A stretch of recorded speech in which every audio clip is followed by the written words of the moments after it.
Getting ready to start game 3 here.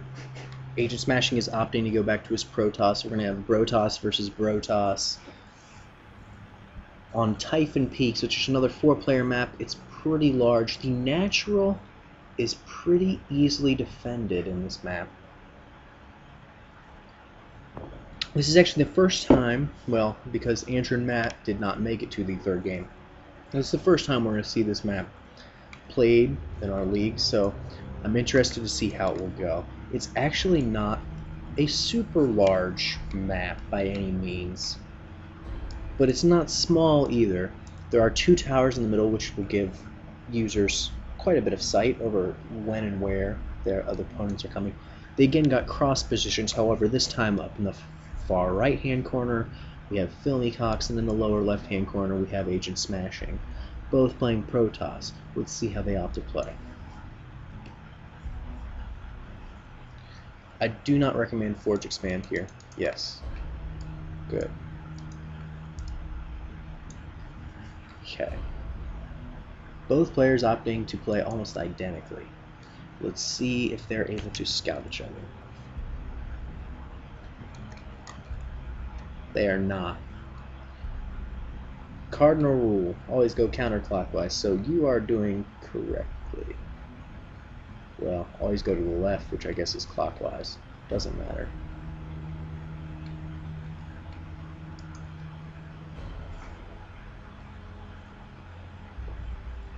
And Agnt Smashing goes directly to FilmeCox's base, throws on that assimilator, which will slow down any Dark Templar rush. He's going to throw down another assimilator?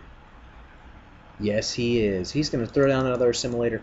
He may opt for a 2-gate push again. I think I might see that coming. He is eating. He does have a lot of energy saved up.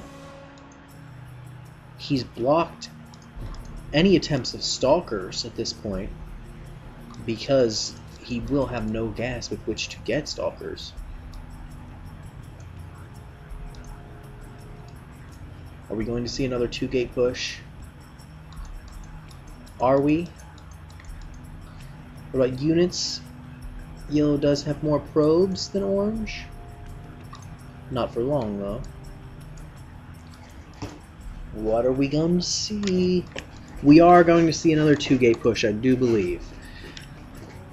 This might work out quite well with the fact that he double gas stole, just because now FilmeCox is not going to have any Stalkers for defense. Look at now, he's going to kill these with his Zealots. However, that's going to delay his gas enough that I don't believe he'll be able to have any Stalkers out in time for the push. And he certainly won't have a Sentry out in time for the push. You are going to get supply blocked, so you want to throw down a pylon. Smashing, I think you know that. Or maybe you don't. Throw down a pylon. Oh, you have one. You already had one building back here. It's again a good place to put a pylon when you're back. You could even have one on each side of the minerals. You have plenty of space. Make sure that when the games do go longer, you do put pylons all around your base.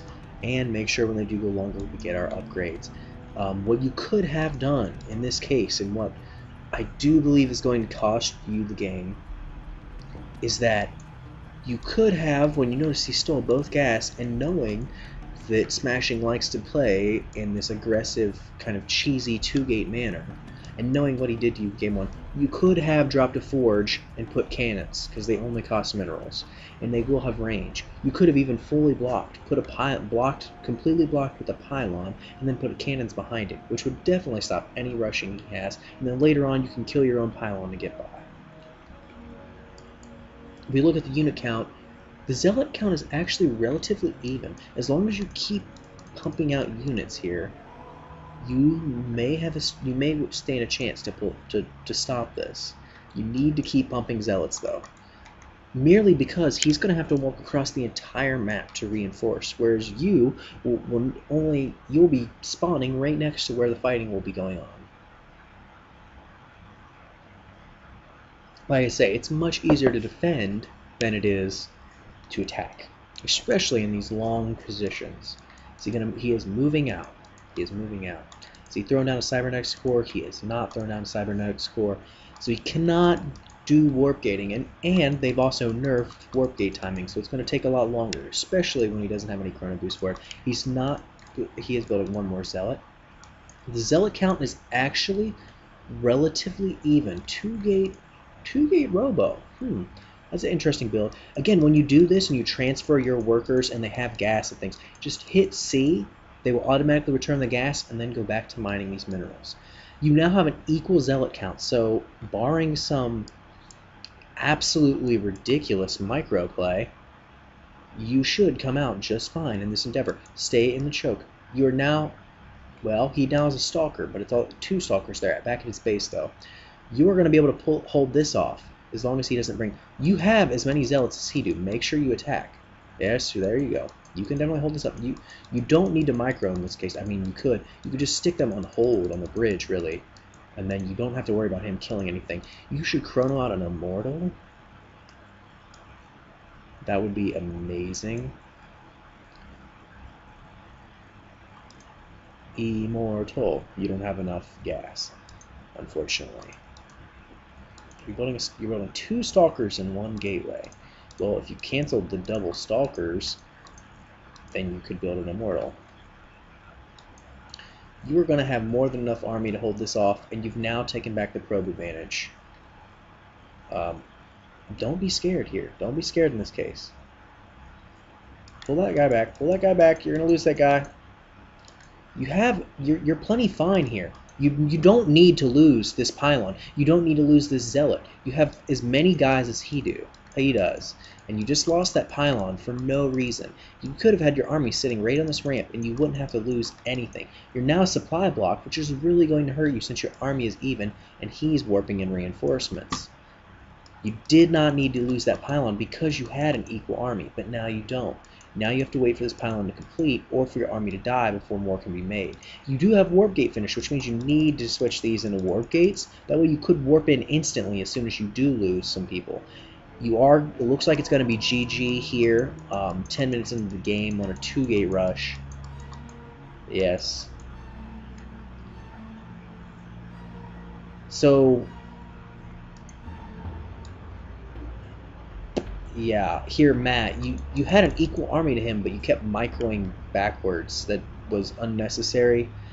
You could have also tried to throw a forge, but you didn't even need to. You had as much army as he did when he came. You needed to warp these to warp gates, and then you could have instantly reinforced while he was battling you. There are a couple things you guys could have done here a lot better.